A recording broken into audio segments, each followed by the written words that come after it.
2 orateurs, chacun dans son style. Ils portent une réflexion nécessaire sur l'avenir de notre pays. D'un côté, M. Noé Moïse Kosonou. Il est agriculteur et ancien cadre dirigeant dans le secteur agroalimentaire, où il a exercé pendant plus de 20 ans avant de prendre sa retraite. Aujourd'hui, c'est un jeune retraité. Il se consacre désormais aux questions de développement et de lutte contre la pauvreté en Afrique, avec un intérêt particulier pour la Côte d'Ivoire, qu'il souhaite voir évoluer vers une société plus juste et plus inclusive. Engagé auprès des jeunes entrepreneurs, il les accompagne bénévolement dans la conception, la structuration et le développement de leurs projets, partageant son expérience pour les aider à réussir.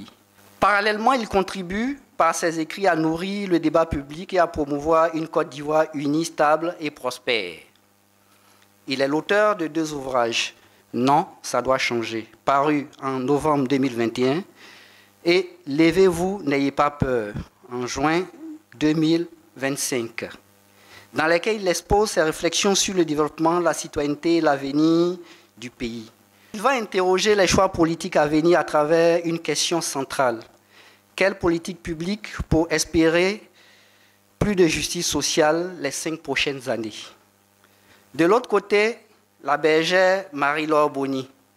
C'est une figure influente des médias catholiques en Côte d'Ivoire.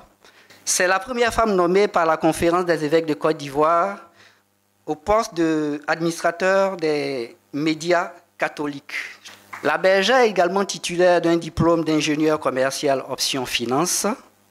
Elle dispose d'une riche expérience professionnelle en banque et dans le secteur pétrolier.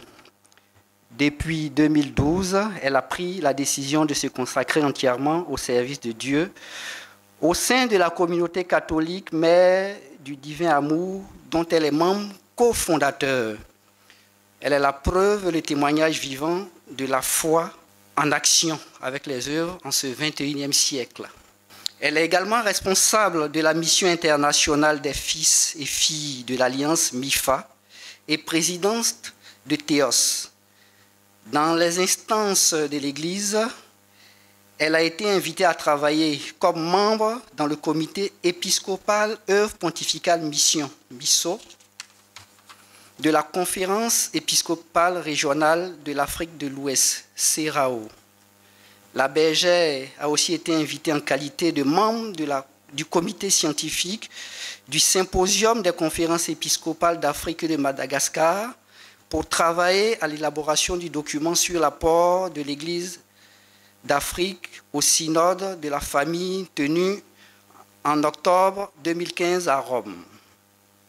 Elle est membre de l'équipe nationale de contact du synode sur la synodalité.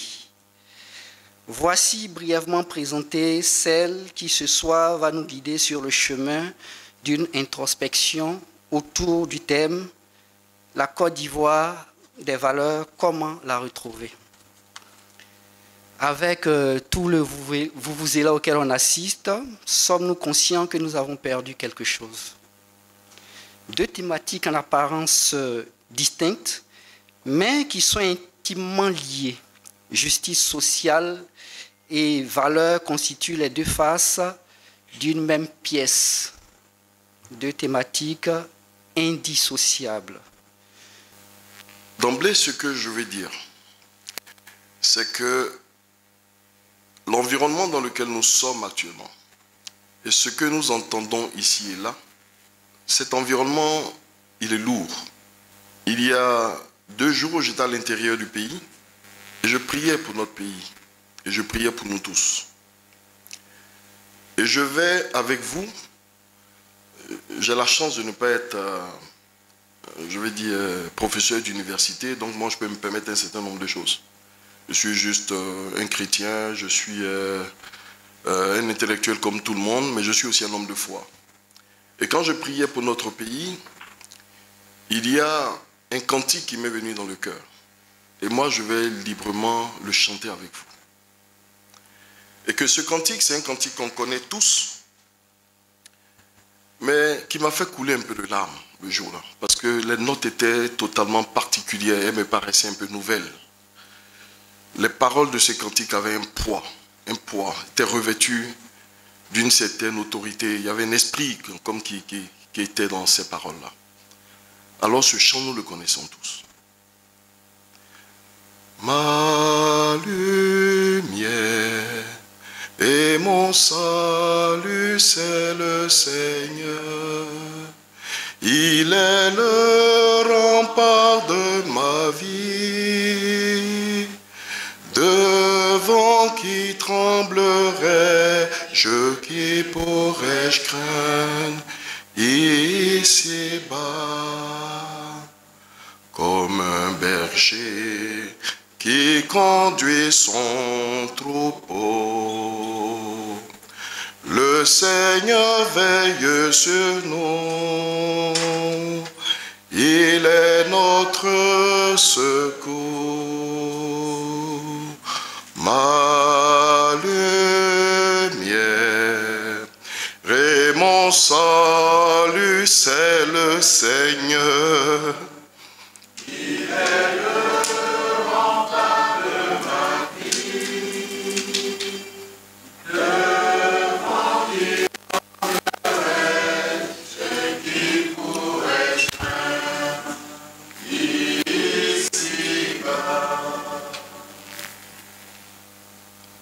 Alors aujourd'hui, nous allons parler de quelle politique publique pour espérer plus de justice sociale en Côte d'Ivoire au cours des 5 prochaines années. Je dirais que d'emblée, si les thèmes politique publique et justice sociale seront le socle de ma réflexion, je voudrais toutefois qu'on prête attention à des mots comme espérer et surtout au délai qui nous est imparti les 5 prochaines années, parce que c'est de ça qu'il s'agit. Alors, je ne vais pas tarder, je ne vais pas inventer des définitions. J'ai noté 3 définitions. Nous allons commencer tout simplement, pas par la politique publique, mais tout simplement par la justice sociale pour moi. Et pourquoi? Parce que c'est la justice sociale qui, pour moi, fonde, justifie les politiques publiques. Il n'y a pas de politique publique qui vaut d'être une politique en dehors du but en fait qu'elle poursuit, qui est en fait la justice sociale. Alors, que faut-il entendre fondamentalement par la justice sociale? Que faut-il retenir? Je vais proposer 3 définitions. La justice sociale est un principe fondamental basé sur l'égalité des chances pour tout le monde, l'égalité des chances pour tout individu, visant à garantir un accès équitable aux ressources, aux revenus, aux opportunités économiques, politiques, sociales, sans discrimination. Elle est aussi perçue, et ça je voudrais qu'on le retienne, comme une construction morale. Il faut retenir ce mot-là. Elle est aussi perçue comme une construction morale et politique qui vise l'égalité des droits et conçoit la nécessité d'une solidarité collective entre les individus d'une même société. Enfin, la justice sociale est un principe qui vise à créer une société équitable, une société solidaire. Tous les individus ont les mêmes droits, les mêmes opportunités, ainsi que le même accès aux ressources et aux services de base, sans distinction de leur origine ni de leur statut social.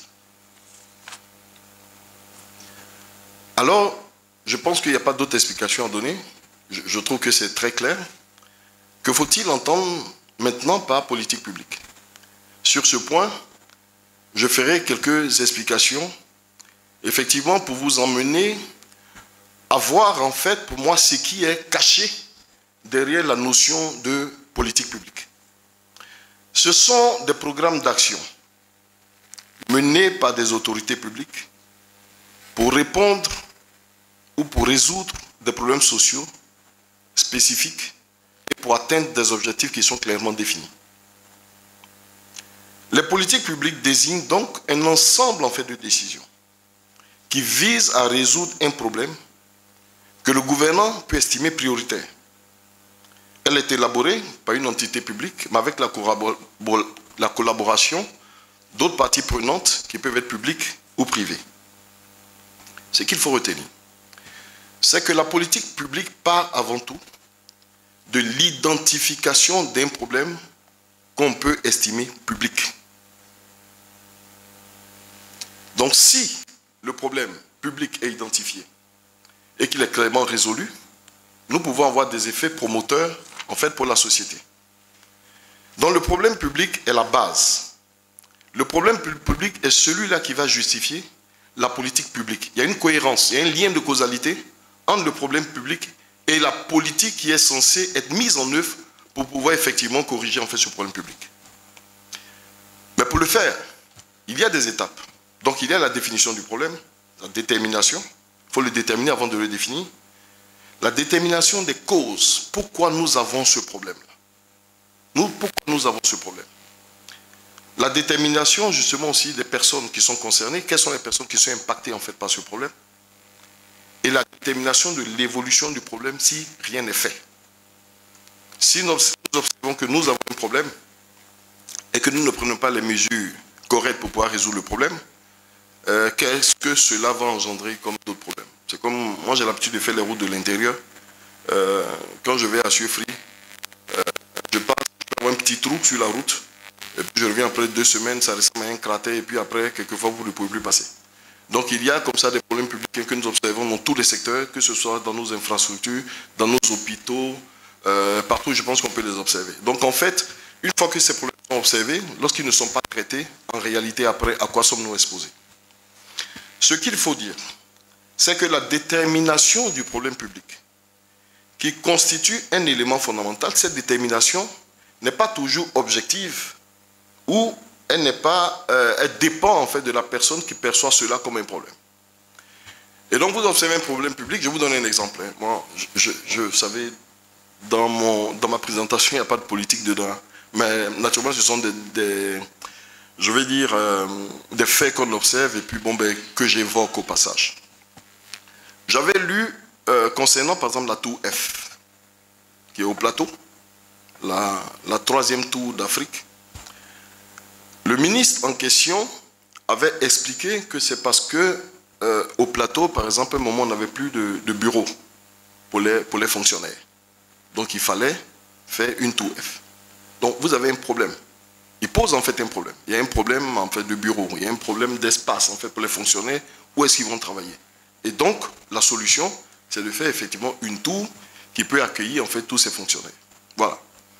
Lorsque la détermination du problème est seulement le fait du politique, le politique poursuit des enjeux politiques. Mais si le fait, il est pris en compte par des parties prenantes, peut-être qu'on peut avoir d'autres solutions. On peut avoir d'autres solutions pour résoudre cette question. Et donc, dans mon 2e livre, sur ce chapitre, j'ai posé la question de quid du transfert de la capitale à Yamoussoukro. Peut-être qu'on aurait résolu ce problème et désengorgé, par exemple, Abidjan. Donc, il est important que la société civile, les parties prenantes, participent à l'élaboration, à l'identification des problèmes et veillent effectivement à l'analyse des solutions qui sont proposées en fait, par les politiques. C'est la raison pour laquelle souvent on peut avoir des politiques publiques qui sont totalement déconnectées de la réalité en fait, des populations. Le problème est certes identifié, mais est-ce que la mesure qui est prise, la solution qui est envisagée, c'est une solution je dis qui revêt pour moi les 3 leviers qui sont en fait la pertinence de la solution, la faisabilité, est-ce que nous avons les moyens de le faire, et enfin l'acceptabilité, est-ce que toutes les parties prenantes en fait sont d'accord pour cela. Donc il peut arriver qu'un gouvernement travaille, le gouvernement te dit je travaille, et puis vous dites que nous on ne le ressent pas. Mais tout simplement parce qu'on peut avoir des solutions qui sont totalement déconnectées. Donc ce qu'il faut, je vais aller très rapidement, ce qu'il faut retenir, c'est que toutes ces politiques publiques, en général, vont être énoncées après d'un programme national. Par exemple, vous avez vu le programme national de développement qu'on lit. Tout est là-dedans, bien structuré et bien documenté. Il ressort de ce qui précède que la prise en compte du problème public, surtout sa définition, d'abord, sont pertinentes pour pouvoir résoudre en fait un problème de fond et qui crée, je dirais, les conséquences attendues, les effets attendus par la population. Il est très important. Mais est-ce que les politiques publiques à elles seules, en fait dans le fond, conduisent à offrir une plus grande justice sociale? Ce n'est pas le thème de cette conférence, mais il est important qu'on fasse un détour. Si on ne fait pas le détour, on va louper l'essentiel. Vous savez, dans le livre de l'Exode, il est dit que Moïse avait l'habitude de paître le troupeau de son beau-père Jéthro. Et puis un jour, il décide d'aller au-delà du désert. C'est-à-dire, il décide de sortir de son cadre normal en fait de travail et il décide d'aller au-delà du désert. Il décide d'aller beaucoup plus loin. Et c'est en décidant d'aller beaucoup plus loin, il perçoit un phénomène bizarre. Et le chapitre 2 de l'Exode dit, Moïse décide alors de faire un détour. Donc lorsque j'analysais tous ces éléments, ils m'est apparu, j'ai trouvé un phénomène un peu bizarre. Et donc je dis, il faut qu'on fasse en fait un détour. Et c'est ce détour-là que je suis en train de faire. Alors je pose la question fondamentale. Est-ce que les politiques publiques à elles seules conduisent à offrir une plus grande justice sociale aux populations? En d'autres termes, qu'est-ce qui est déterminant ou indispensable pour bâtir pour tous une société égalitaire? C'est ça le fond de la question. En effet, tous les pays mettent en œuvre des politiques publiques. Pourquoi dans certains pays, ces politiques publiques produisent en fait leurs effets et dans d'autres pays, ces politiques publiques ne produisent pas leurs effets? Mon détour me conduit vers un auteur qui s'appelle Thomas Piketty, un économiste en vogue aujourd'hui en France qui a juste à peine 54 ans.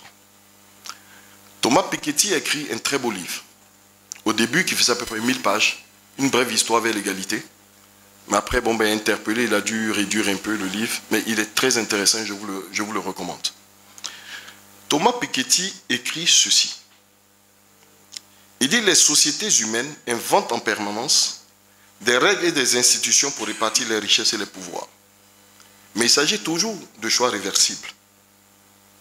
Et il note que depuis la fin du XVIIIe siècle, il existe une dynamique globale vers l'égalité, c'est-à-dire que vers la construction de sociétés égalitaires. Pour lui, cette dynamique, notez-le bien, est la conséquence de luttes et de révoltes face à l'injustice qui ont permis de transformer les rapports de force et de renverser des institutions soutenues par les classes dominantes pour structurer l'inégalité sociale.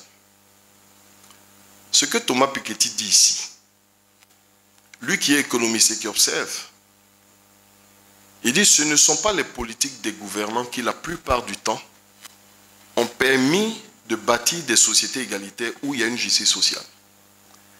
Mais c'est parce que les populations et les peuples, un moment opprimés, ont estimé qu'il fallait rappeler aux tenants du pouvoir que le vrai détenteur du pouvoir, c'était le peuple. Il donne des exemples. Il cite notamment les révoltes paysannes de 1780-1789, ainsi que la Révolution française, qui ont permis de mener à l'abolition, par exemple, des privilèges en fait, de la noblesse. Deuxième exemple qu'il donne, il parle même de la révolte en fait, des esclaves à Saint-Domingue en 1791, qui a conduit aux premières remises en cause réelles du système esclavagiste. Il note aussi qu'en 1965, c'est une forte mobilisation des Noirs américains, mobilisation non violente, qui a conduit à l'abolition de la discrimination raciale légale. Elle était légale. Elle était légale. Les Noirs ont estimé que c'était totalement indigne. Ils ont manifesté et ils ont eu gain de cause.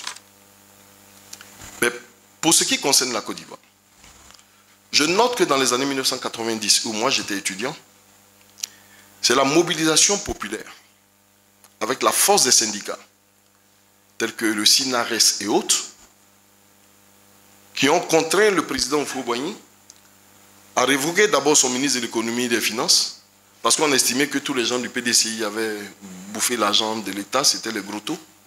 Et pour recréer la confiance avec son peuple, le président Houphouët-Boigny a été amené à choisir un premier ministre qui n'avait rien à voir avec le système. Et c'est comme ça que notre président actuel, le président Alassane Ouattara, qui fut d'abord le président du comité interministériel, avant qu'il ne soit confirmé dans sa charge, effectivement, de Premier ministre. Sans ces mouvements populaires, le président, on n'aurait jamais eu, je vais dire, ce basculement, sans ces mouvements populaires.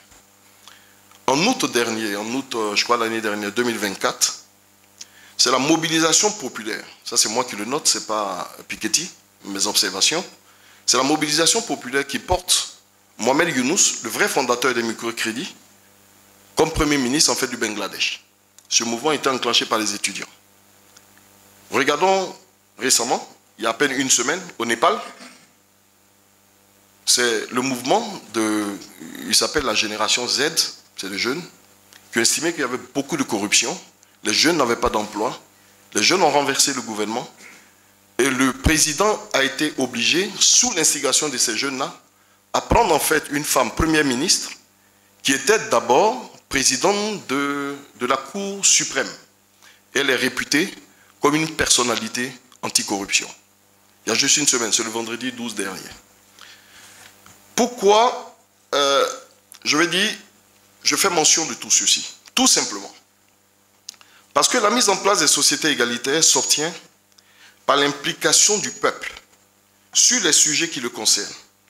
Lorsque ce peuple y prend conscience qu'il est le vrai détenteur du pouvoir et qu'il change de posture et d'attitude, pour emprunter l'expression d'un Ivoirien, j'ai lu aussi son livre, il s'appelle Serge Amissa.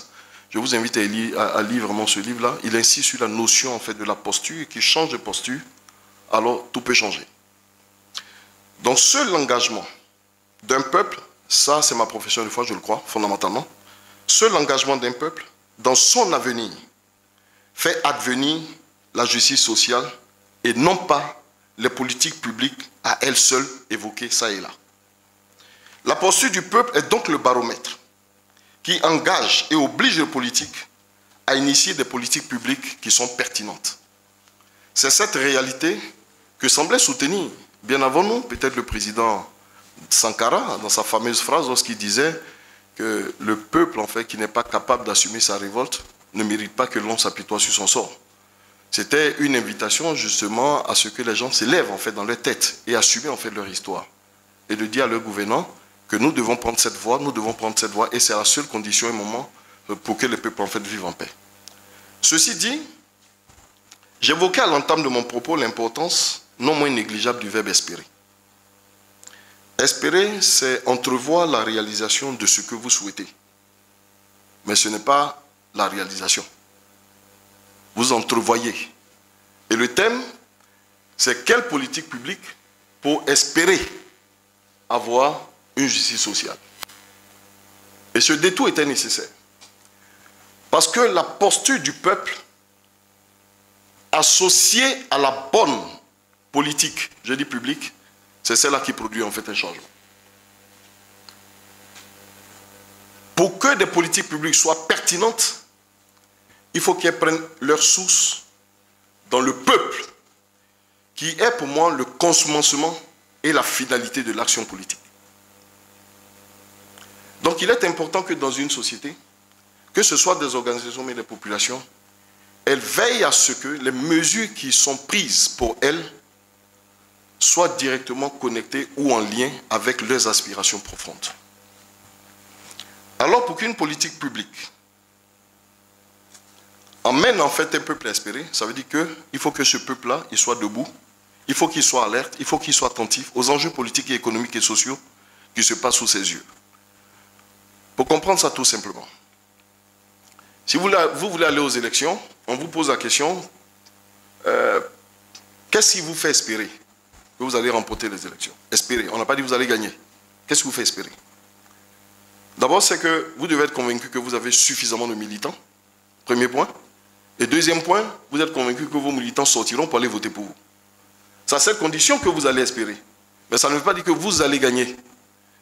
Donc, pour qu'une politique publique puisse nous permettre en fait d'espérer avoir une justice sociale, il faut absolument que les gens s'intéressent justement aux questions de politique publique et qu'ils les réagissent.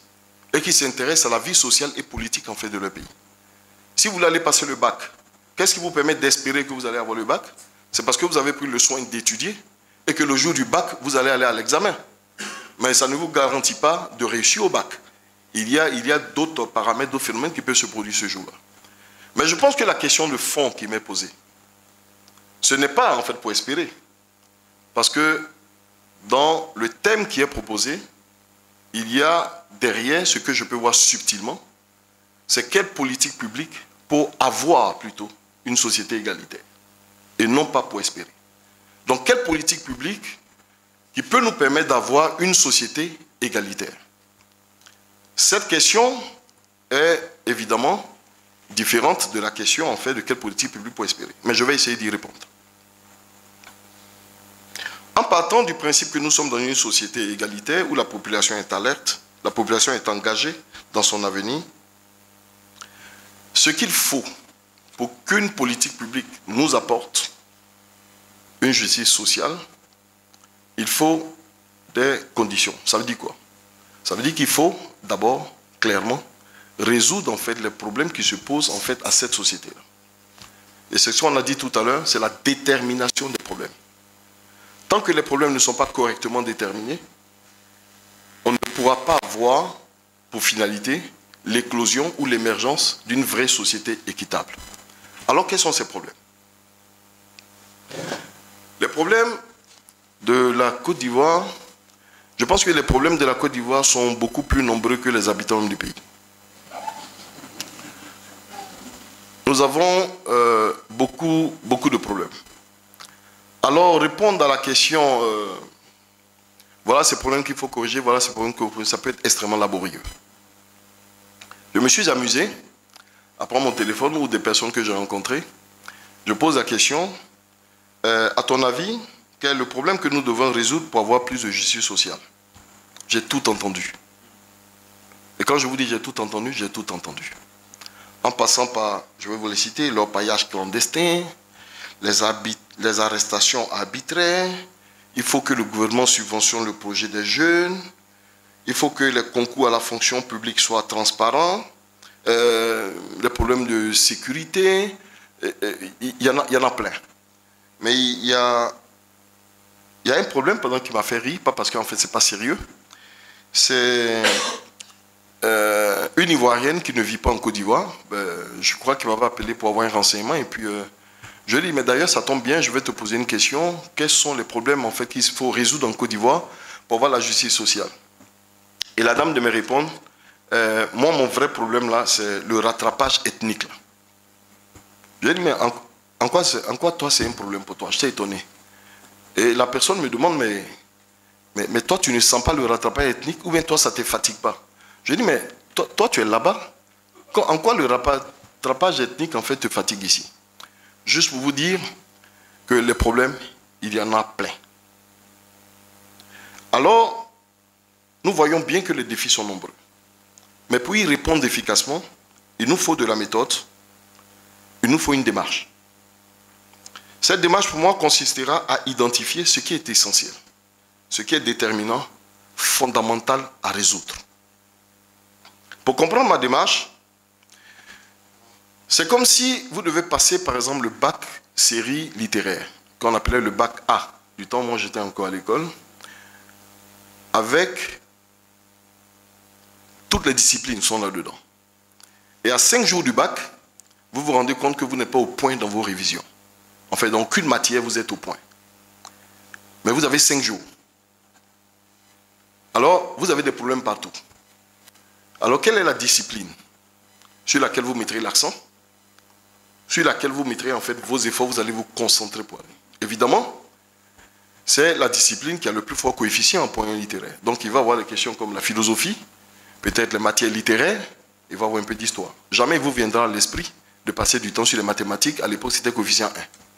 Voilà. Donc, c'est cette méthode-là que je vais essayer en fait d'utiliser, en parlant au plus important et au plus efficace. Et comment je détermine le plus important? C'est le professeur Mamadou Koulibaly, que j'ai cité dans mon premier livre, qui disait que pour évaluer la richesse des nations, la Banque mondiale prenait en compte 3 facteurs. Le premier facteur, c'est ce qu'il appelait le capital naturel, qui est fait en fait de nos sous-sols, qui est fait de nos eaux, qui est fait de nos forêts. Et dans le capital naturel, il faut distinguer les ressources qui sont renouvelables et les ressources qui ne sont pas renouvelables. C'est-à-dire vous avez du gaz, vous avez du pétrole, vous avez de l'or, tout ça, ce n'est pas renouvelable. Mais les ressources qui sont renouvelables, vous avez la forêt, vous avez vos soleils, vous avez tout. En dehors de ce capital naturel, il y a ce qu'on appelle en fait le capital produit, constitué de vos infrastructures, tout ce qu'on a là, nos ponts, de vos bâtiments, l'urbanisation, les machines que vous pouvez avoir, tout ça c'est le capital produit.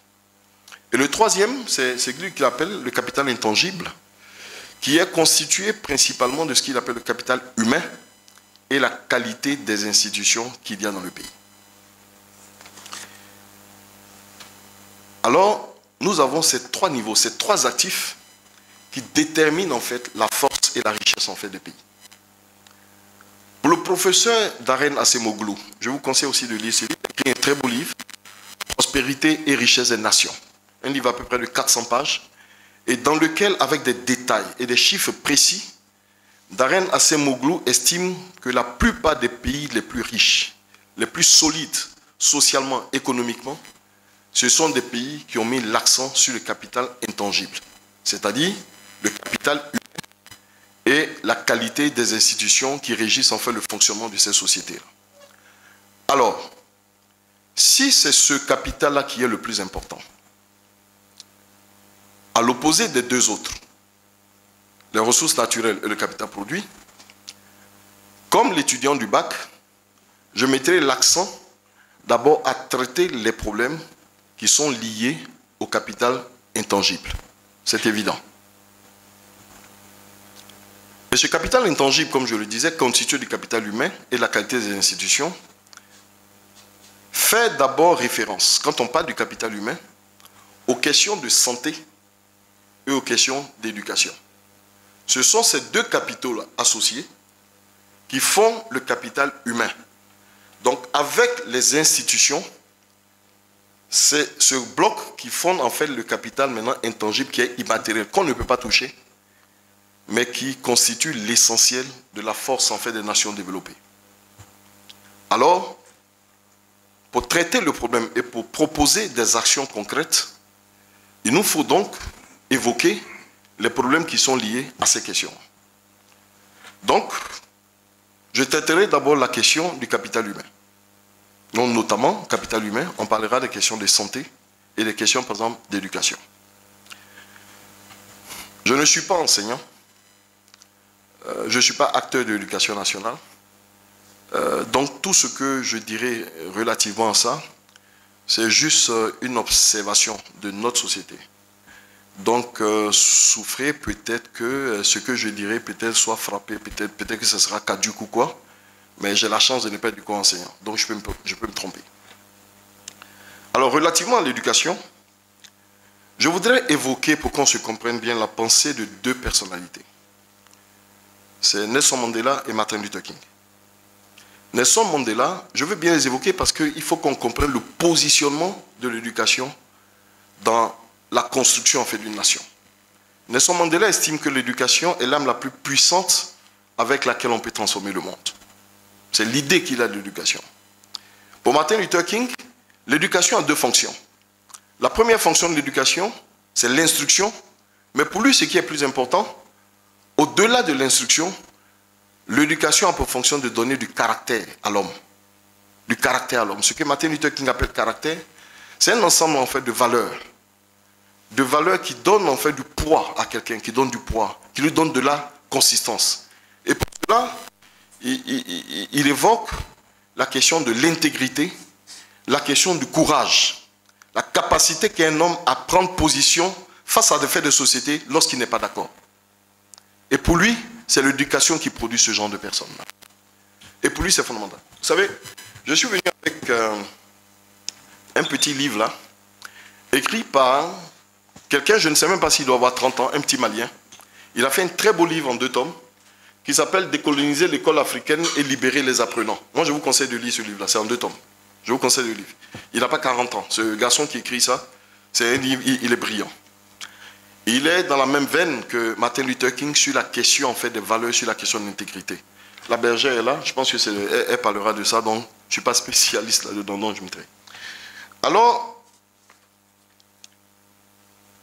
l'éducation doit procurer à l'homme, donc un savoir, si on parle effectivement d'instruction, ça doit procurer à l'homme une certaine expertise dans ce qu'il a à faire, un savoir-faire, mais surtout, l'éducation doit procurer à l'homme un savoir-être, une façon d'être, son rapport aux autres, son rapport à la chose publique, son rapport à l'argent public, son rapport à ce qui ne lui appartient pas.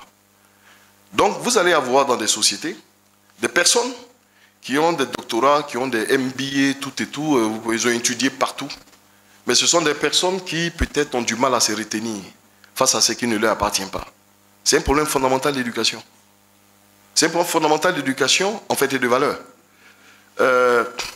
C'est la raison pour laquelle les gens disent souvent que nous avons peut-être des diplômés, mais nous n'avons pas d'intellectuels. Nous n'avons pas d'hommes. Et ce sont ces hommes-là qui font, en fait, une société. Donc, nous avons un vrai problème d'éducation. Le diagnostic, il est accablant. Je dis, je suis observateur. Vous regardez les débats sur les plateaux de télévision, ça fait froid dans le dos. La virulence des propos, la violence des interventions, qui sont vraiment empreintes d'un manque total en fait de courtoisie, laisse pas entrevoir, laisse voir une société qui a reculé sur ses valeurs. Je parle beaucoup avec un prêtre qui a commencé, qui s'appelle le père François Zongo. Et François Zongo me dit un jour, il dit, Moïse, ce pays n'a pas de rempart. C'est comme s'il n'a plus de rempart. Tout s'est écroulé et tout est permis. Voici le vrai problème en fait de l'éducation. Donc on pourrait évoquer les questions de l'école, il n'y a pas suffisamment d'écoles, les placards, moi je le vois quand je vais à l'intérieur, les plafonds tombent, le corps enseignant n'a pas les moyens de travailler correctement, les conditions de travail du corps enseignant et ses conditions de vie sont justement, c'est vraiment regrettable ce que nos enseignants vivent. Mais je pense que le plus gros problème, c'est le contenu de notre système éducatif. Qu'est-ce qu'il y a là-dedans? Qu'est-ce qu'on a dans le contenu? Comment nous avons été formatés? Quel type de personnes notre éducation a eu à produire? Si on considère que l'éducation, moi j'ai beaucoup travaillé dans le secteur agroalimentaire sur les usines, si le process, un enfant qui rentre à 4 ans, supposons à la maternelle ou au primaire, il doit sortir à 18 ans, peut-être bachelier. Si tout le process n'est pas capable de formater en fait un mindset pour un enfant conscient des enjeux de son pays et qui est résolument tourné vers relever en fait les défis de son pays, c'est que ce système-là a un problème. Si cet enfant continue de penser que c'est parce qu'il va avoir, je vais dire, une connexion avec l'Occident et que c'est ça qui lui donne en fait de la valeur, il y a un vrai problème. Il y a le contenu il faut le revoir. Le contenu, il faut le revoir. Il faut revoir notre contenu pour qu'il nous donne réellement du caractère.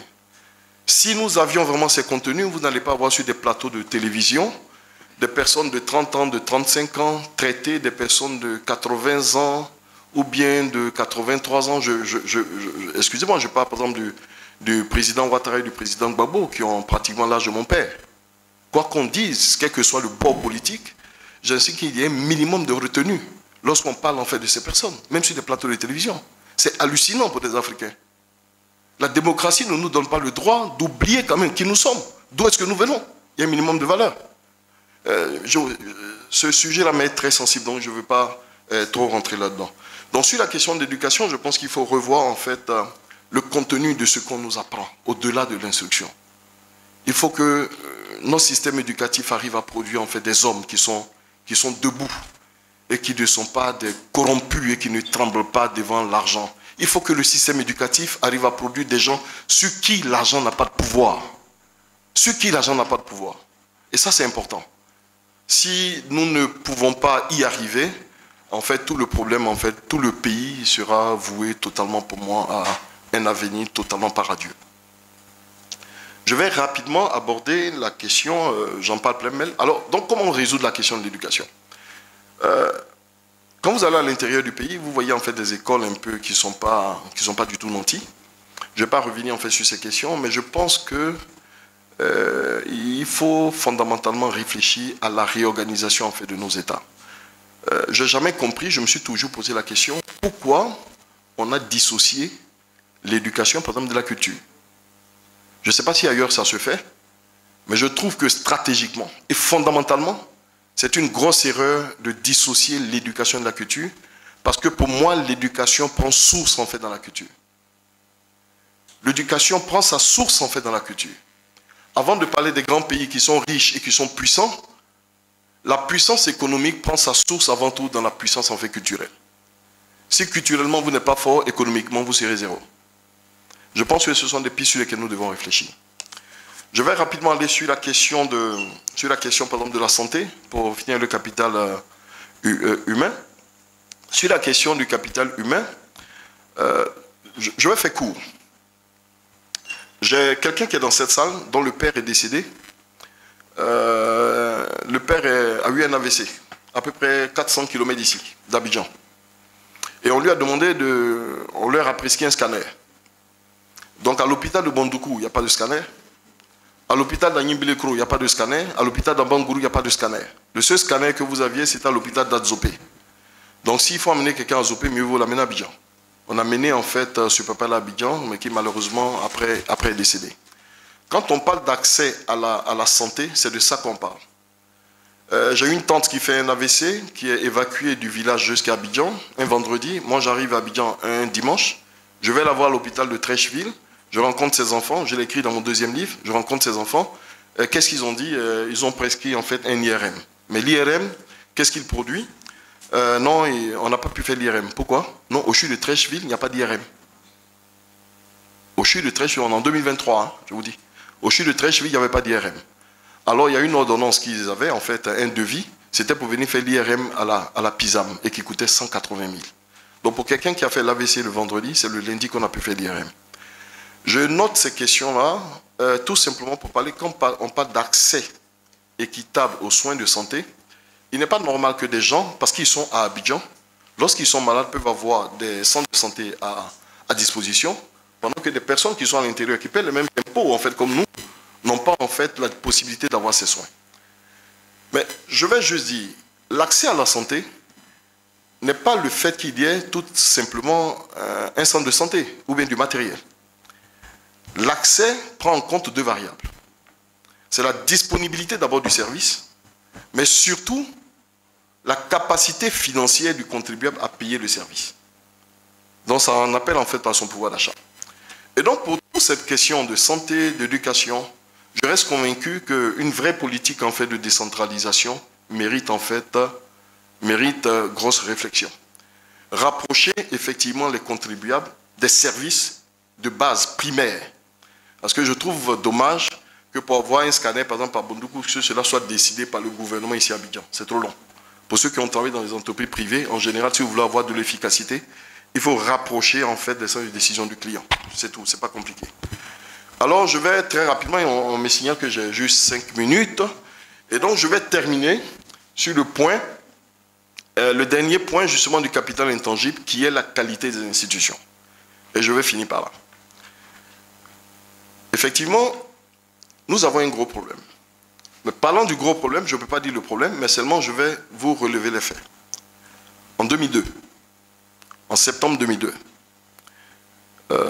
et je me rends compte aujourd'hui, nous sommes le 18, c'est-à-dire que dans la nuit d'aujourd'hui à demain, vraiment vous allez m'excuser, dans la nuit d'aujourd'hui à demain, la Côte d'Ivoire a été violemment attaquée. On a eu une grosse crise ici en Côte d'Ivoire.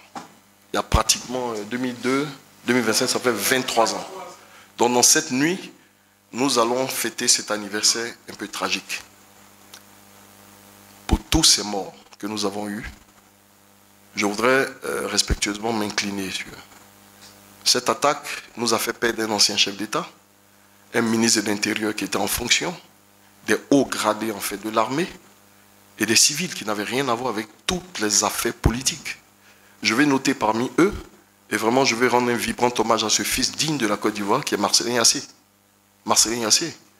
Et je voudrais demander que vraiment peut-être un monument soit fait à son honneur. Pour rappeler, pour représenter en fait toutes ces victimes qui n'avaient rien à voir. Et pour dire plus jamais ça dans ce pays. Nous sommes en 2002. En 2010, nous avons connu une grosse crise ici. Et nous pensions que ça allait être en fait, je vais dire, un souvenir lointain. Les élections vont se passer dans peut-être moins de 2 mois. Tous les Ivoiriens ont peur. La question fondamentale, est-ce que c'est normal? C'est normal qu'on ait peur encore pour des élections présidentielles en Côte d'Ivoire. Et nous avons pratiquement les mêmes acteurs qui sont là. Il y a un problème fondamental. Je pense fondamentalement qu'il faut une réforme institutionnelle parce que la polarisation en fait de tout ça, c'est le poste de président de la République qui pose un problème. Le président de la République de Côte d'Ivoire est un président extrêmement fort.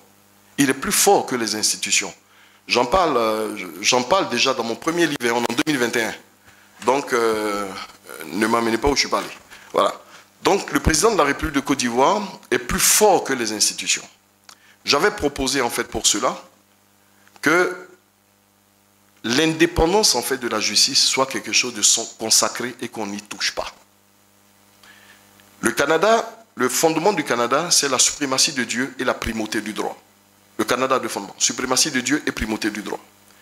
Il faudrait avoir une réforme institutionnelle qui repositionne l'appareil judiciaire au cœur de la vie institutionnelle qui va avoir un impact sur la vie politique, sociale et économique. Pour être plus concret, comment faire en sorte que la justice, par exemple, devienne indépendante et surtout que le président de la République soit dans, je vais dire, les dispositions de rendre compte à la justice. Mais figurez-vous, je l'écris dans mon deuxième livre, la Constitution fait mention de la Haute Cour de justice qui seule, elle, compétente pour juger le président de la République et les membres du gouvernement. Tous les gouvernements se sont succédés en Côte d'Ivoire. Aucun président n'a fait voter la loi organique pour la mise en œuvre en fait, de cette Cour de justice. Ça veut dire que nous sommes gouvernés en fait, par des personnes qui ne seront jamais poursuivies en fait, pour les actes qu'elles ont posés. C'est extrêmement grave. Des présidents ne peuvent pas avoir autant d'honneur, autant de moyens mis à leur disposition et qu'ils ne soient pas capables en fait, justement d'être jugés dans le cadre en fait, des actes qu'ils posent. Je parle de tous les présidents qui se sont succédés. Donc pour moi, si on me pose la question aujourd'hui, là je vais vers la fin, concrètement, quelles sont les politiques publiques à mettre en place pour plus de justice sociale, avec tout ce que je viens de démontrer, pour dire on va parer au plus efficace. La première mesure que je propose, c'est que tout président de la République qui arrive maintenant prenne l'engagement de faire en sorte que la Haute Cour de justice fonctionne. J'ai demandé à un magistrat, mais pourquoi depuis on ne met pas la Haute Cour de justice en place? Il m'a dit, mais Moïse, parce qu'aucun président ne veut être jugé. C'est extrêmement grave. Et ça, il faut que les Ivoiriens le réclament. Il faut scruter les programmes de gouvernement et demander au président, à tous ceux qui sont candidats, de prendre l'engagement de mettre en place cette Haute Cour de justice. Ce n'est pas compliqué. Ils n'ont qu'à essayer de faire un peu comme Donald Trump qui dit quelque chose et le même jour-là, il signe le document. Il faut le faire. Il faut arriver, il ne faut pas retarder tout ça. La deuxième chose, c'est de consacrer l'appareil judiciaire comme l'arbitre et le baromètre intouchable de l'activité sociale, politique et économique. Dans mon premier livre, j'ai fait une proposition très simple. Je dis il faut voir le conseil de la magistrature avec le barreau. Que le conseil de la magistrature et les avocats se réunissent quelque part et qu'ils proposent en fait des magistrats qui vont animer, par exemple, la Cour suprême qui sera l'organe suprême en fait de l'État.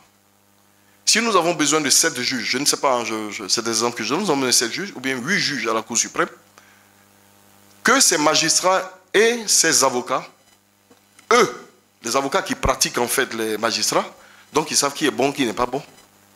Suivez mon regard, ils savent qui est bon, qui n'est pas bon, qui est droit, qui n'est pas droit. Ils proposeront peut-être 10 magistrats qui seront... La proposition parviendra par exemple au président de la République, qu'il faut le reconnaître quand même, est le seul élu au suffrage universel. Donc quand même, je vais dire, il a un droit de regard là-dessus. Qu'on propose par exemple 10 magistrats et que le président propose, soumettre en fait 8 noms dans les magistrats à l'Assemblée nationale qui va voter. Une fois qu'ils sont votés, ils sont peut-être considérés comme nommés à vie, comme aux États-Unis, ou bien jusqu'à un certain âge pour qu'ils aient à la retraite. Et que ce processus-là permettent en fait de remplacer en fait le magistrat qui part à la retraite par un autre magistrat.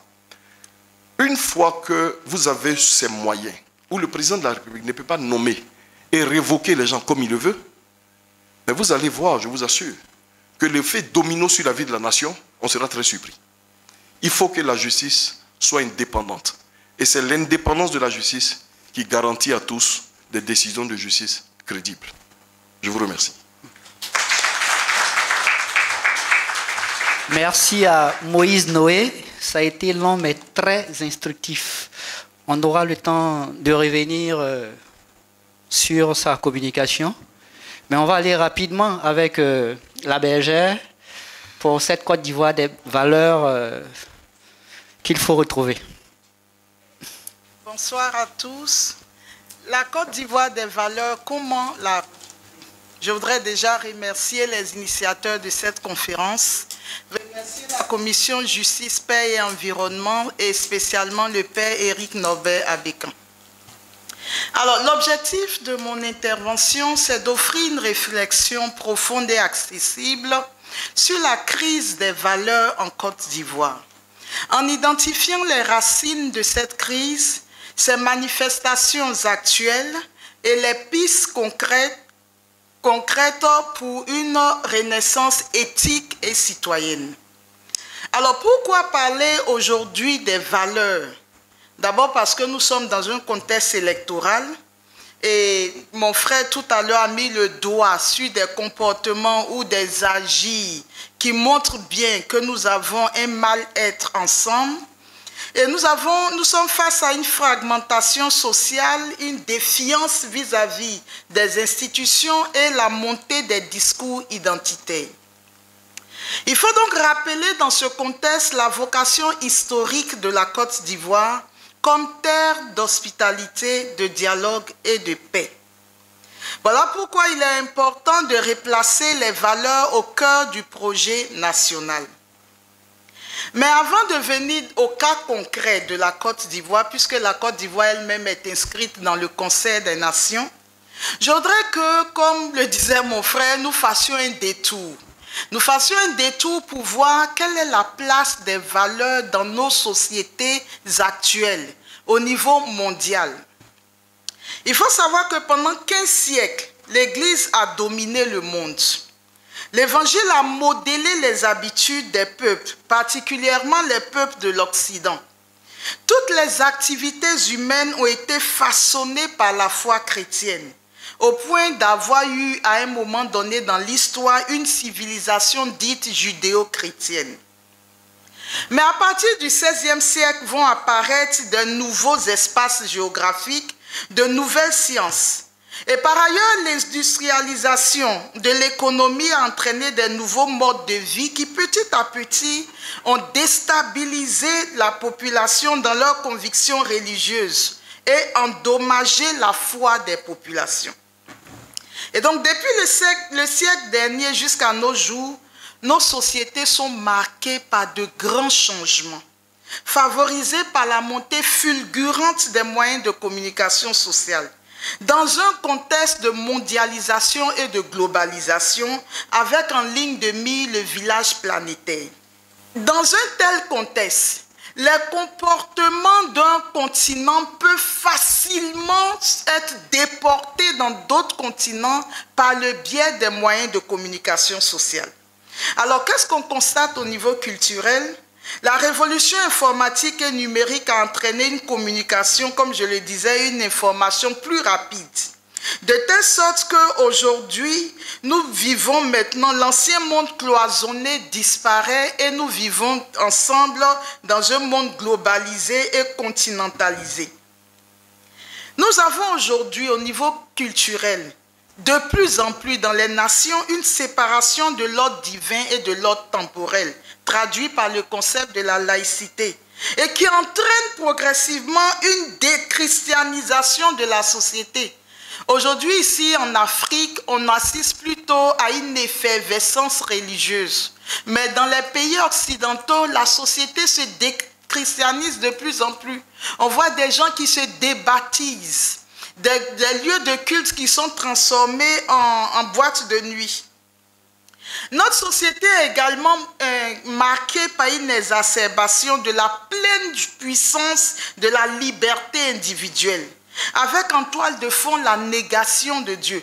Alors, on peut penser que ces choses sont d'abord pour l'Occident, mais aujourd'hui, en discutant avec nos enfants, avec les jeunes, mais on a du mal à convaincre les enfants et nos jeunes sur les concepts de la foi.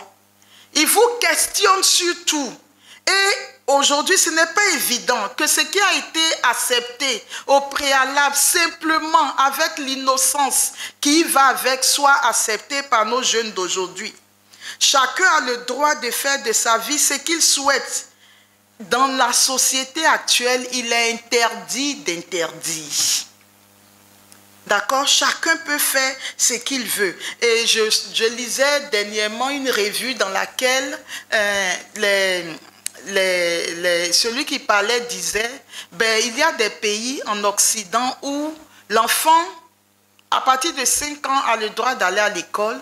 Et si à l'école, il trouve qu'il ne veut plus être un garçon, qu'il veut être une fille, il a le droit à l'école là d'être pris dans dans une intervention chirurgicale. On l'opère, quand il revient à la maison, il a changé de sexe.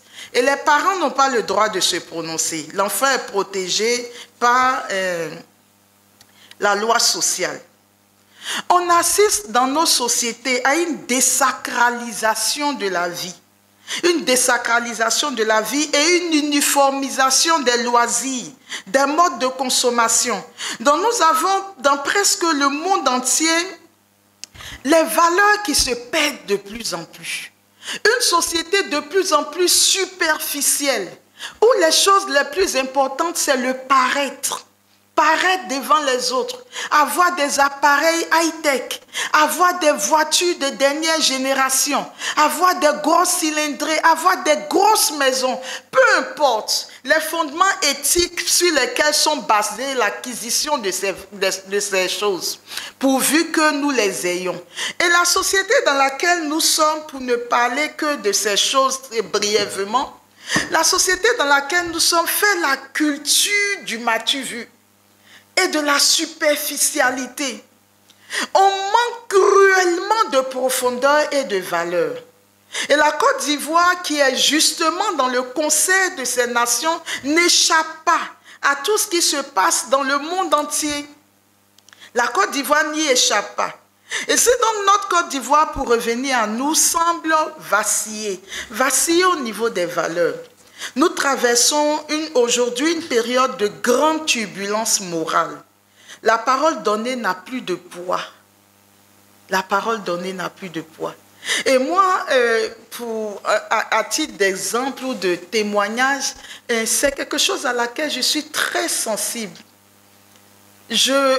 Avoir des gens devant vous qui ont un certain niveau social, intellectuel, capable de raisonnement, si leur parole ne veut rien dire, ils n'ont aucun poids. Tout le reste n'est qu'un habillage. Parce que le Christ s'est fait parole. Le prologue de Jean, Jean chapitre 1, le verset 1. Au commencement était la parole et la parole était avec Dieu et la parole était Dieu. Alors, si nous sommes en face de gens qui peuvent parler, mais dont le contenu, dont l'expression ne peut pas être prise en compte parce qu'on ne sait pas quand cette personne parle, est-ce que c'est vrai, est-ce que c'est faux, ça pose un véritable problème de discernement et de savoir comment est-ce que nous marchons ensemble, notre vivre ensemble, comment est-ce que nous pouvons l'appréhender. La confiance entre les citoyens s'effrite. Les tensions sociales montent, alimentées par la peur, la colère, parfois même le désespoir. Et pourtant, au cœur de cette tempête, une question essentielle nous rassemble. Comment retrouver ce qui nous a fait peuple, ce qui nous a fait nation? Car une nation sans valeur est une maison sans fondation. Elle peut briller, mais elle ne tiendra pas pendant longtemps. Et c'est la raison pour laquelle nous sommes ici aujourd'hui, pour réinterroger notre socle éthique, pour réfléchir ensemble à ce qui doit nous unir, au-delà des partis, des appartenances religieuses, des origines, pour proposer des pistes concrètes, réalistes, mais aussi audacieuses, vers une renaissance collective. Cette conférence n'est pas un constat d'échec, c'est une invitation à l'espérance lucide, à la responsabilité partagée et à l'engagement renouvelé. Alors je souhaiterais, j'ai failli dire chers frères et sœurs, puisque nous sommes habitués à prêcher, je souhaiterais, c'est cher quoi déjà? Mais ça, tes frères et sœurs, il n'y a pas de problème. Bon, chers parents, chers frères et sœurs, que nous jetions un coup d'œil, que nous fassions entre nous l'état des lieux au niveau éthique et moral ici en Côte d'Ivoire. On ne pourra pas toucher tous les points, mais ressortons brièvement quelques aspects. Ressortons brièvement quelques aspects.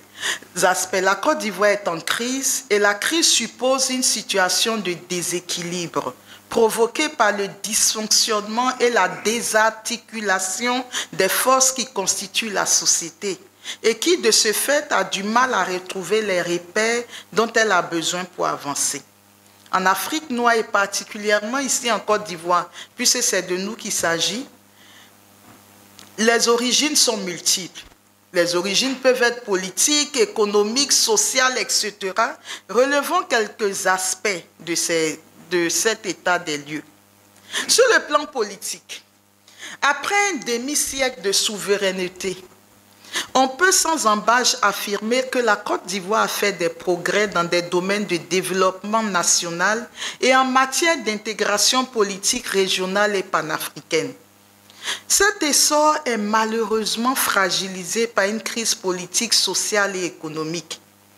Le domaine politique en général en Afrique est générateur de crises parce que la dévolution du pouvoir y rencontre toujours et presque partout des contestations. Ceux qui sont au pouvoir ne veulent pas quitter le pouvoir et ceux qui n'y sont pas veulent y parvenir par la violence. Sur le plan social, tout le monde reconnaît que la situation de crise permanente que vit l'Afrique, donc également la Côte d'Ivoire, a un fond éthique. La corruption dont l'Afrique n'accepte pas le monopole a atteint aujourd'hui des proportions presque là inégalées qui confinent aux crimes moraux. En Côte d'Ivoire, la corruption est érigée en technique de fonctionnement à tous les niveaux de l'administration. En guise d'exemple, signalons que pour les différents actes, les documents administratifs, il faut faire un geste pour atteindre l'établissement de la pièce demandée. Dans un tel contexte de corruption généralisée et d'enrichissement par tous les moyens, les projets des opérateurs économiques sont étudiés non plus en fonction des besoins des citoyens, mais par rapport à la commission que touchera celui qui doit prendre la décision ou présenter le dossier pour approbation et signature. Des projets de développement importants sont ainsi hypothéqués sans état d'âme. Les diplômes ou les résultats des concours s'achètent pour des enfants ou des protégés incompétents, inconscients et sans niveau. Et ce n'est un secret pour personne que dans notre pays, le mérite et la compétence se font rares.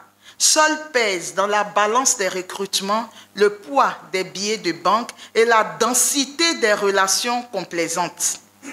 Ainsi, les pauvres et leurs enfants, ceux qui n'ont ni parents ni amis occupant des positions stratégiques, sont exclus du tissu professionnel et leurs compétences périssent au détriment du développement de la nation. Des autorités sont soudoyées pour obtenir des valeurs. Dans nos cités, sur le plan social, se développe sans frein une urbanisation sauvage sans urbanisme. Les derniers plus en ont révélé quelques aspects. Des hommes cohabitent sans projet social et apparemment sans malaise ou dégoût avec les saletés. Le lieu commun d'habitation devient un endroit favorable pour les microbes et donc pour les épidémies. Celui à qui l'on fait courtoisement le reproche d'avoir jeté des ordures à terre ou versé des eaux usées sur la chaussée vous répond avec irritation si cet espace appartient à votre père. La copropriété, c'est-à-dire le partage des responsabilités et des charges pour assurer la propreté et la gestion des espaces de vie commune, est un problème dont la situation décourage. La solution décourage bien de bonne volonté. On a vu des cadres monter dans leur appartement avec une torche, plutôt que de participer à l'achat d'une ampoule électrique pour éclairer l'escalier. D'accord? Et ça, ce n'est pas un fait du Moyen-Âge, c'est au XXIe siècle. Certains comportements vont venir encore de surcroît dégrader et avilir l'Ivoirien. Le libertinage des jeunes, l'habillement de plus en plus indécent, aussi bien chez les garçons que chez les filles.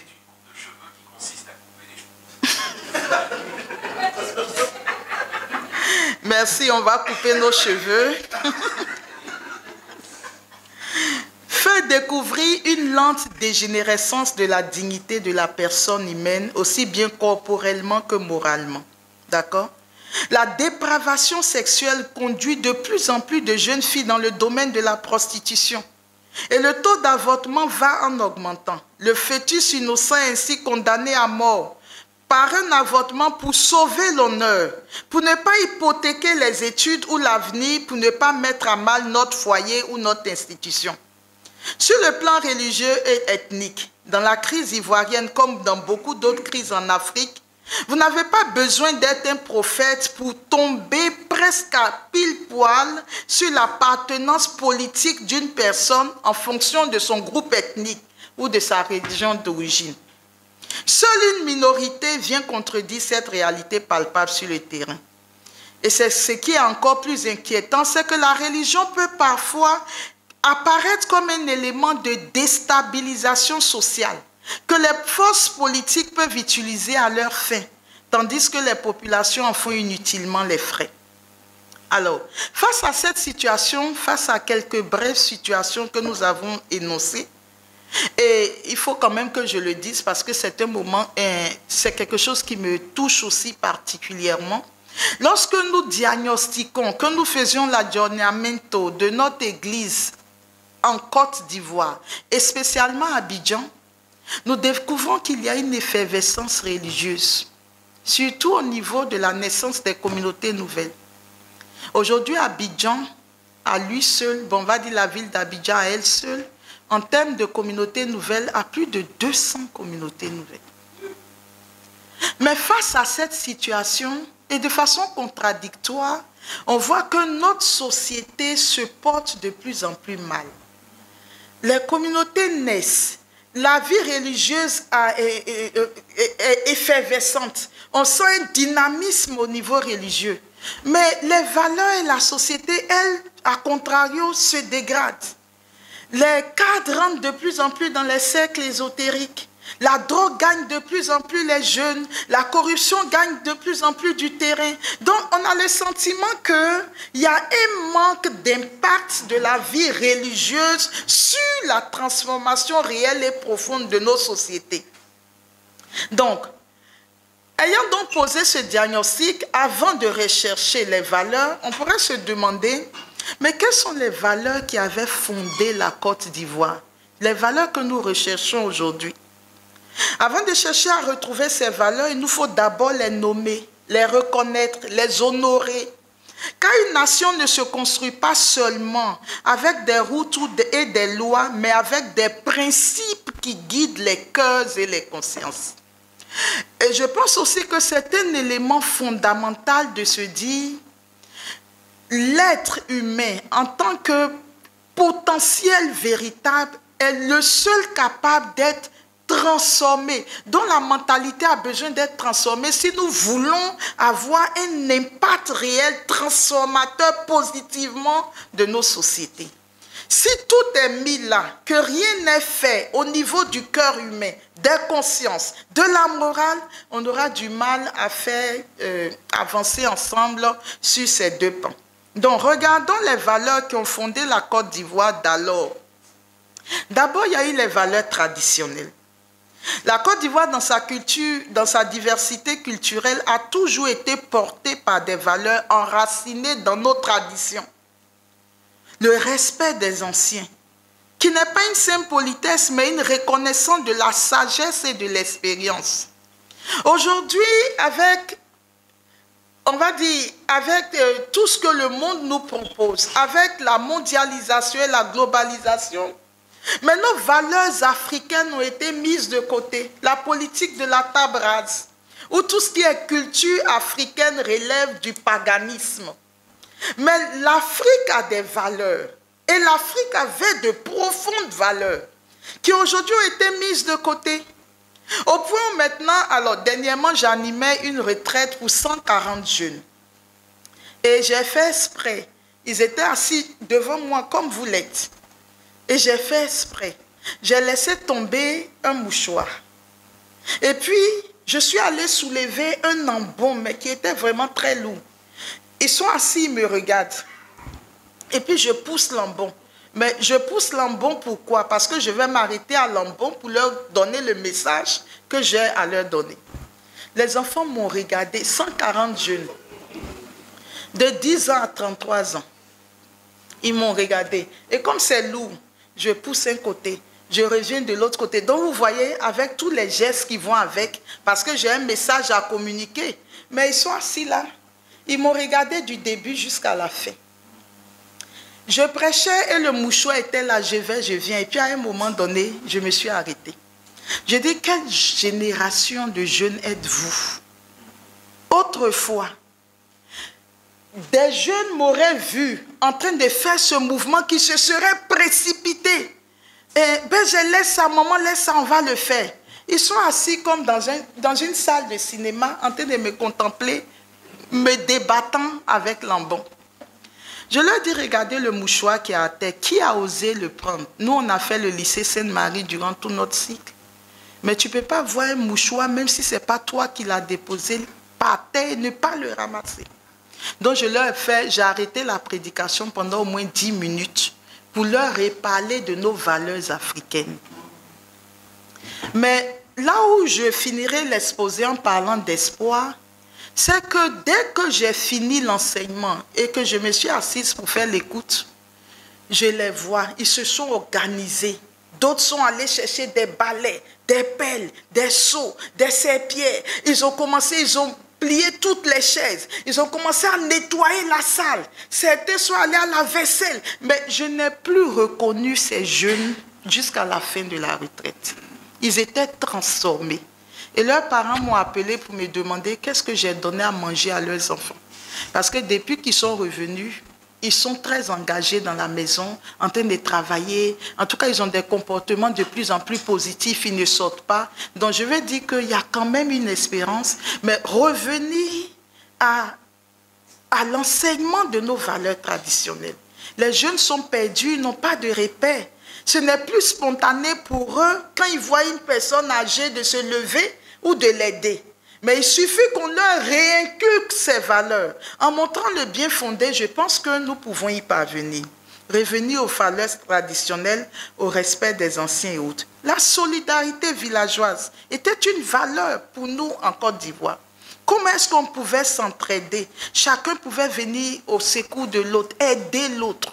Aujourd'hui, nous vivons dans un monde cloisonné où on ne vit que pour soi. Alors, le danger ici, c'est que nous sommes devenus les uns et les autres le centre de nos vies. Tout doit tourner autour de nous. Si quelque chose ne nous concerne pas, on ne se sent pas, enfin, on va dire 2 fois, concerné par ça. Et j'ai dit un jour aux familles à qui je parlais, si votre existence ne laisse pas un patrimoine à la génération présente, si votre existence n'est que pour s'occuper de vos conjoints et de vos enfants et que votre vie ne tourne qu'autour de vos conjoints ou de vos enfants, que vous n'êtes pas capable de laisser quelque chose aux générations futures, de telle sorte que 1000 ans plus tard, en plus dit, en telle année, telle personne a fait telle chose et c'est ce de quoi nous bénéficions aujourd'hui, je trouve que nous avons échoué. Parce que nous sommes quand même restés focus sur nous. Tout a tourné autour de nous. Or, le Seigneur nous permet d'avoir des familles pour apprendre à aimer les autres qui ne sont pas nous. Monsieur, madame et les enfants. Mais c'est pour nous donner une disposition de cœur, des cœurs qui soient capables de s'ouvrir à l'humanité. Donc là aussi, il y a un problème. Et comme je l'ai dit tout à l'heure, dans nos valeurs africaines, le sens de la parole donnée. Le sens de la parole donnée. C'est-à-dire quand vous vous êtes prononcé, il faut que n'importe qui nous rencontre puisse dire, si Kosonou a ouvert sa bouche pour dire qu'il fera ça, il faut que je peux aller dormir parce que je sais que venant de lui, il le fera. Mais si des gens peuvent compter sur nous et puis nos paroles n'ont pas de sens, mais c'est grave. Parce que nous pouvons créer des choses qui demain vont pénaliser nos concitoyens. Alors, il y a un livret des enfants que je sors, qui est le compagnon de prière des enfants, Jésus Moïro. Et il doit sortir à temps pour être imprimé, pour que les enfants aient leur livret et puissent suivre la messe. Et en bonne catholique, j'ai dit, bon, les musulmans, quand ils font leurs choses, ils le font entre eux. Les évangéliques le font entre eux. Moi, je vais donner du travail aux jeunes chrétiens. Tous les catholiques qui sont aux beaux-arts, on va les mettre à contribution, ils vont dessiner, on les paye. Donc, pour moi, c'est une façon de donner du travail aux catholiques. Dites-moi, Yako. Le livre doit sortir. On lui a donné tout. Il a donné sa parole. Tu appelles. Il dit non, j'ai progressé. Je suis au deuxième dimanche. Troisième dimanche, tu dors parce que le livre doit sortir. 3 jours avant l'apparition du livre, tu l'appelles, son téléphone est fermé. Tout le monde t'attend, toute l'église t'attend. Et puis, il peut réapparaître 3 semaines plus tard. Ah, maman, excuse-moi, mon téléphone s'est planté. On peut faire ça. Mon téléphone s'est planté. C'est-à-dire qu'il ne voit même pas la gravité de l'acte qu'il pose. Et le secret que je vais vous dire, pendant plus de 3 ans, j'ai réussi à sortir le livret par le travail des jeunes musulmans. Par le travail des jeunes musulmans. Mais un jeune musulman qui te dessine les textes de la messe. Parfois, il met le prêtre qui est en train de faire la confession habillé comme un imam.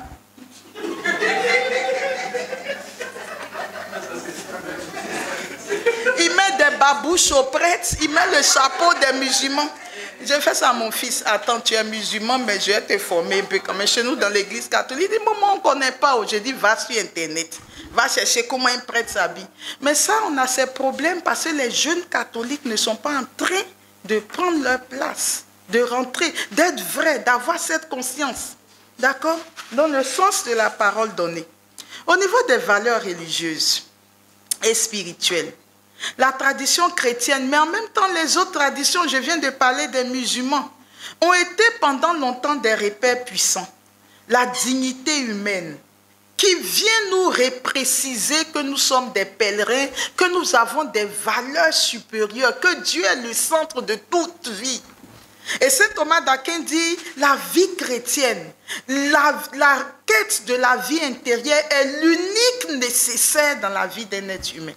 Alors, si la religion est absente dans le fait de proposer ou de propulser des valeurs, si la religion est absente, parce que c'est Dieu qui vient se poser dans chacune de nos vies comme étant l'essentiel, qui nous détache de l'avoir, du pouvoir, de l'être. C'est Dieu qui nous recentre sur l'essentiel de nos vies. Mais si Dieu n'est pas prêché dans la vérité, si Dieu n'est plus posé comme notre richesse incommensurable, mais et que nos prédications ne proposent que comment on est en train de prêcher et puis on dit, oh, je vois quelqu'un ici qui va voyager.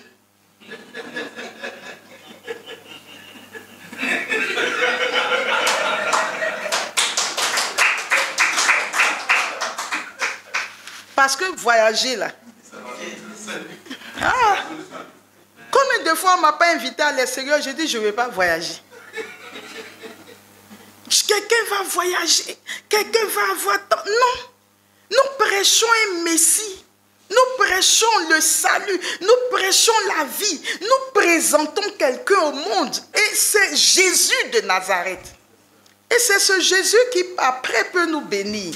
Mais si nos prédications tournent autour des bénédictions, si Dieu ne devient qu'un pourvoyeur de bénédictions, et que l'être de Dieu ne nous attire pas, ne nous interpelle pas, ne nous aspire pas, Mais on va rester dans les choses superficielles. Et c'est ce qui fait que tout est superficiel dans la société. L'Église et la religion, qui est censée être le moteur de cette formation aux valeurs, elle-même, elle est diluée. Il n'y a plus de repères, les sons sont discordants. On parle des valeurs. Les valeurs républicaines, dont je vais aller vite, la liberté, l'égalité, la fraternité, la laïcité constructive, tout ça, ce sont des valeurs que la Côte d'Ivoire avait. Je voudrais finir ce chapitre en parlant des valeurs incarnées. Ce qui nous tue dans notre société actuelle, c'est le manque de modèles. C'est le manque de modèles. On n'a plus de repères. On n'a plus beaucoup de personnes à qui on peut se référer pour nous aider.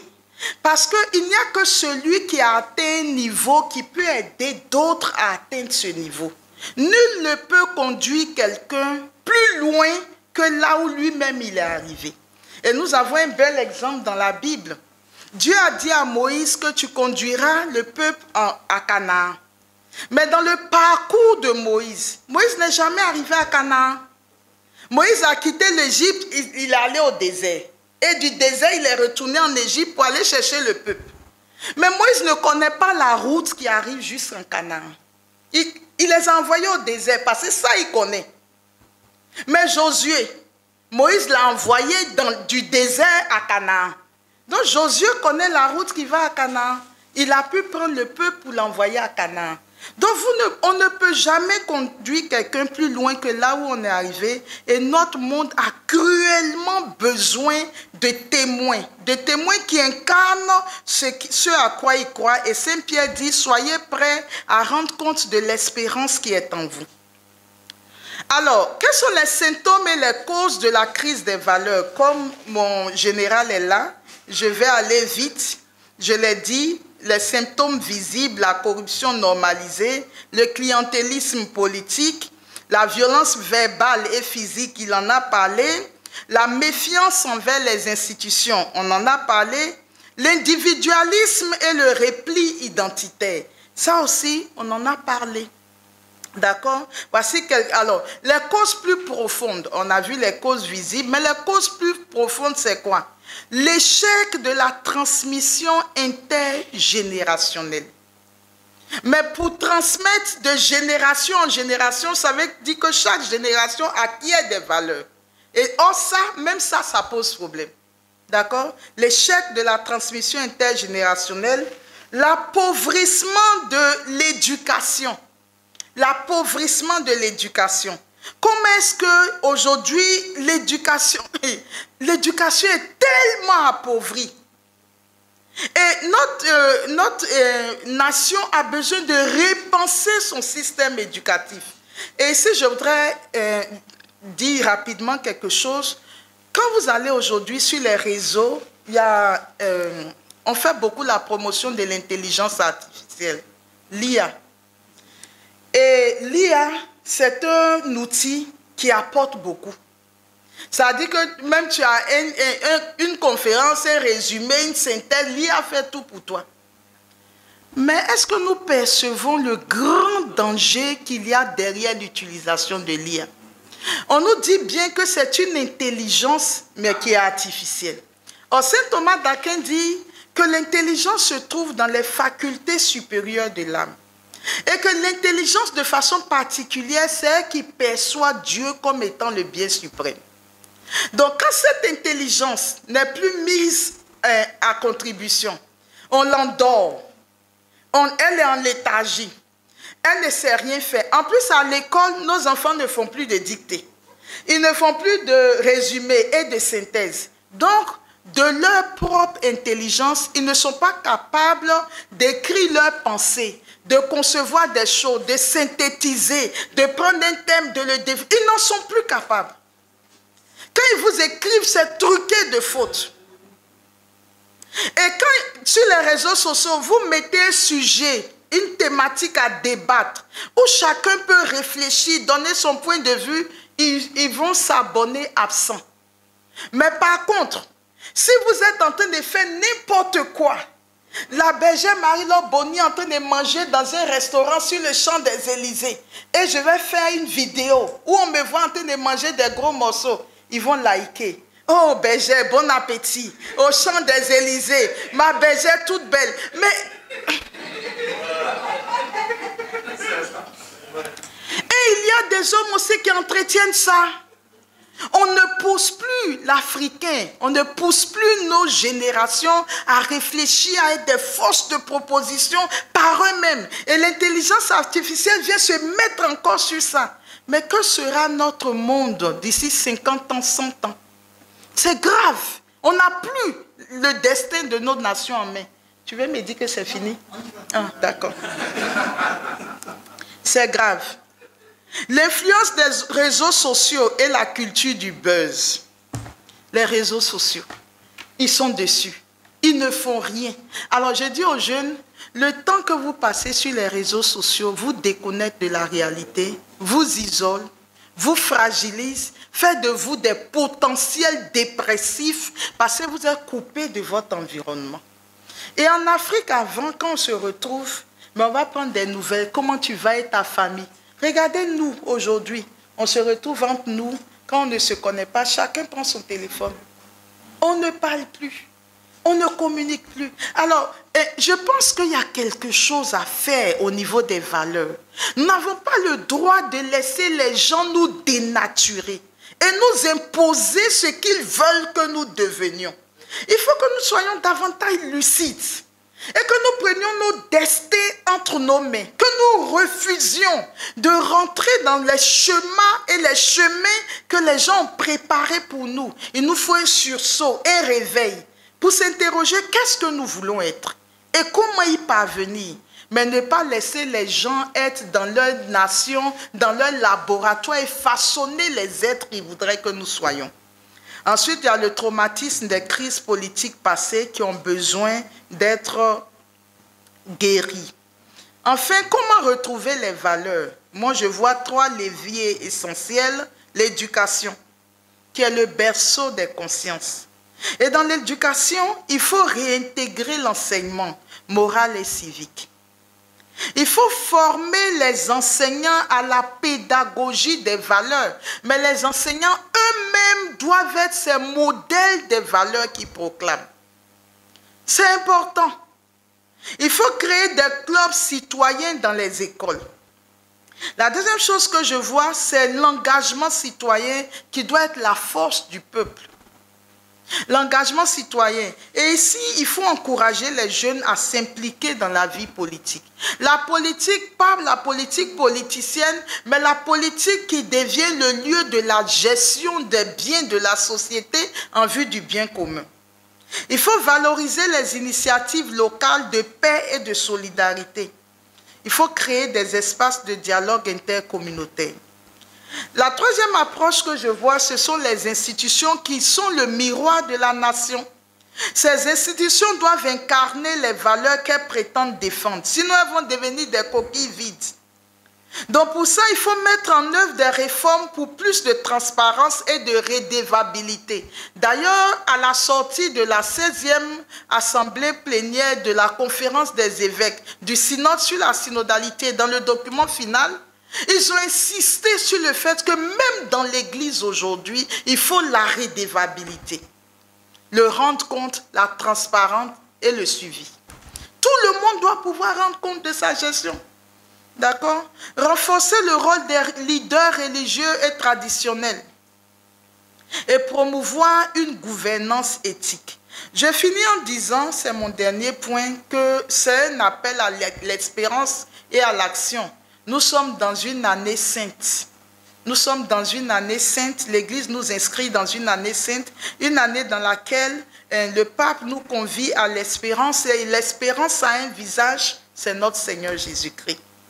Donc après tous ces constats, ces réflexions, il est temps de parler de l'espérance et des propositions. Pas d'une espérance naïve, mais d'une espérance active. Celle qui naît du courage, de la foi et de l'engagement.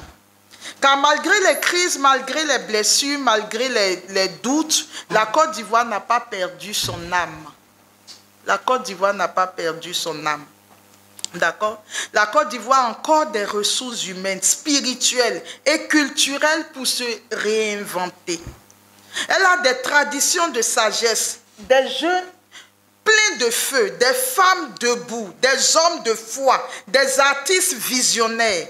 La Côte d'Ivoire a ce qu'il faut pour redevenir une nation de dignité, de justice et de fraternité. Mais cela ne se fera pas sans nous. Chacun peut être un artisan de paix, de vérité et de justice. Dans nos familles, dans nos quartiers, dans nos métiers, dans nos choix.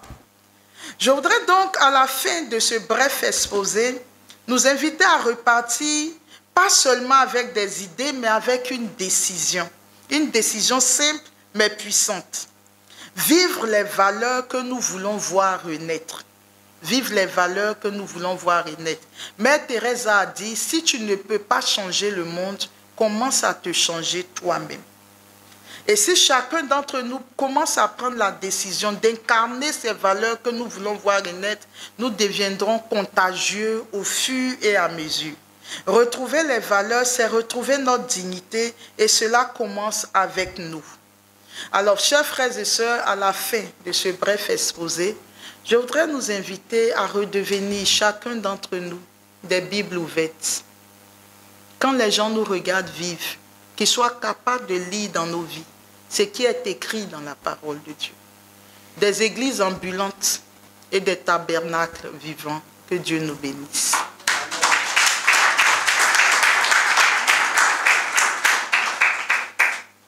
Tout ce que nous avons dit là, pour parler comme un Ivoirien, ça part de nos familles. Nos familles ont démissionné. Et surtout les médias. Il faut assainir les médias. Troisième élément, nous avons la religion. Disons-nous la vérité, les chrétiens ont démissionné. Et depuis toujours, beaucoup de chrétiens ont démissionné.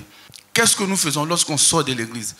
L'Église catholique a eu un impact tellement puissant sur le modelage de la société post-guerre 1945. L'Église avait un écosystème constitué d'une floraison d'organisations sociales. Et cet écosystème, je vous le dis, a brassé, formé, configuré la morale de la vie publique. D'où la nécessité de repenser notre éducation, mais de le faire sérieusement. Sérieusement. La Corée, le Japon et plus près de nous ici, l'île Maurice et les Seychelles. Vous allez dans ces pays, j'ai envie de dire, vous avez peur même de dire que vous êtes ivoirien, parce que les enfants sont arrimés à l'histoire et à l'ADN de la nation. Ça forge leur conscience et ça leur donne une conscience. Il faut qu'on revoie les choses ici. Comment allons-nous amener les décideurs politiques à pouvoir mettre en place ce système éducatif réformé en profondeur et qui prend appui sur nos différentes cultures? Quand on veut aller loin et qu'on ne saisit pas tout de suite le sommet, que le sommet n'est pas capable de nous accompagner dans ce que nous voulons faire, il y a un travail minutieux, profond, qui peut se faire depuis la base. Parce que personne ne peut rentrer dans une famille pour dire aux parents, pourquoi est-ce que vous donnez ce type d'éducation à vos enfants? Pourquoi est-ce que vous les ramenez aux valeurs traditionnelles? Pourquoi est-ce que vous leur inculquez la vraie foi? Personne ne peut empêcher une famille de commencer ce travail. Et un évêque me disait, les grandes transformations de l'Église sont venues de la base. C'est toujours la base. Quand elle est consciente de quelque chose, quand elle prend des décisions et qu'elle se met en mouvement, l'Église finit par reconnaître le beau travail après discernement qui est en train d'être fait. Sékou Touré vous dit, pour réussir un projet, il y a 3 conditions essentielles. Il y a la justesse en fait du projet lui-même, sa pertinence, s'il tient la route. La deuxième condition, c'est la qualité de l'organisation que vous mettez en place pour réussir votre projet. Et le dernier élément, c'est la compétence et la fiabilité des hommes qui vont animer l'organisation. Ça veut dire que les réalités que nous avons en Côte d'Ivoire, logiquement, sont différentes de celles que les Gabonais ont, les Congolais ont. Mais posez-vous la question, pourquoi nous avons pratiquement dans tous ces pays-là la même organisation? Pourtant, une organisation tient compte en fait des problèmes que vous avez et des hommes que vous allez choisir pour voir. Regardez les résultats dans ces pays. Donc posez-vous la question, pourquoi il y a cette organisation? Et qui a mis l'organisation, l'architecture, non seulement de vos gouvernements, qui fait que la plupart de ces pays-là, le ministère par exemple de la culture, se trouve en fait en bottom line. C'est-à-dire quand on vient, c'est pratiquement le dernier ministère. Alors qu'ailleurs, dans certains pays, vous prenez peut-être le Ghana ici, c'est extrêmement important la culture. Mais posons-nous la question, elle est très simple. Rappelez-vous que dans l'histoire du salut du peuple hébreu, lorsque les Hébreux ont commencé à être nombreux, et que Pharaon, avec son système, n'arrivait plus à gouverner, il a choisi des gens qu'il a mis comme des maîtres de corvée. On fait des groupes là, et puis on prend dans les Hébreux, même les propres frères là, et puis on met des gens à la tête, mais qui sont dans les bonnes grâces de Pharaon. Et eux, maintenant, ils vont administrer en fait leurs frères. Et donc, vous avez l'impression que vous êtes administré par vos frères. Mais en fait, c'est Pharaon lui-même qui continue de vous administrer par le biais de votre frère, mais qui sont en fait dans les bonnes grâces. Donc, à la tête en fait de nos États, ça n'engage que moi. Vous avez une organisation à la tête desquelles vous avez des gens qui sont placés pour faire la politique de Pharaon. Donc, ne comptez jamais, ne rêvez pas que vous allez venir produire en fait un programme d'éducation qui va changer la mentalité en fait de cette population. C'est par ce moyen que Pharaon va vous gouverner, aussi longtemps que les yeux ne seront pas ouverts. Regardez l'organisation. Pourquoi les pouvoirs sont-ils concentrés dans les mains du président de la République? Posez-vous des questions. C'est très facile en fait de parler au président, et puis tout organiser, et puis tout est suivi. Le président dispose des institutions, il dispose de tout. Les mines, sous-sol, pétrole, on le donne à qui on veut, et on ne peut rien dire. Donc vous avez toutes des institutions qui participent en fait à cette réalité-là. Donc que du bas, des organisations viennent demander à ce qu'on revoie le programme éducatif. Est-ce qu'on l'a déjà entendu une fois? De revoir le contenu du programme éducatif. Pour que ce programme éducatif-là produise en fait des gens de qualité, par exemple ceux qui l'argent n'a pas de pouvoir. Non. C'est la raison pour laquelle je pense que le point de départ, j'ouvre en fait une lucane, juste pour dire que j'ai une position un peu divergente lorsqu'on dit que tout part en fait des familles. Ça c'est la réalité, tout part des familles. Mais vous savez, il y a deux choses en même temps qu'il faut voir. Vous pouvez donner toutes les éducations que vous voulez à votre enfant. Dis à l'enfant, tu ne peux pas consommer la drogue par-ci par-là. Lorsque la drogue est répandue, une fois qu'il sort de chez vous, la drogue est répandue dans la société. L'enfant passe beaucoup plus de temps dehors qu'à l'intérieur. Comment vous pouvez espérer que cet enfant, tôt ou tard, peut ne pas succomber? Il va succomber. Il y a des actions concomitantes qu'il faut mener. Il faut donner des repères à nos sociétés. Il faut que les sociétés soient organisées, que les sociétés aient des principes en fait de fonctionnement. Et pour cela, les syndicats, tous les parents d'élèves, tout le monde doit pouvoir faire en sorte que les familles même soient protégées. La société doit protéger les familles pour qu'en interne, les familles en fait puissent donner l'éducation qu'il faut. Donc moi je mets la responsabilité sur les deux niveaux, sociétal et familial. Alors donc je dis, comment on fait fondamentalement pour qu'à un moment, ce que nous voulons, pour que les politiques publiques en réalité produisent en fait des effets qui apportent de la valeur en fait à nos sociétés, à nos populations.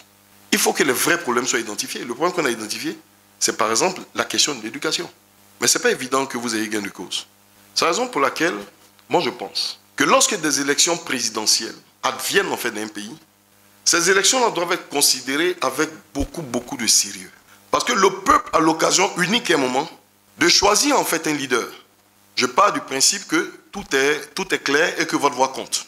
Le peuple a l'occasion unique de choisir un leader qu'il sent ou bien qu'il pense pouvoir apporter une solution à ses priorités. Pourquoi j'en parle?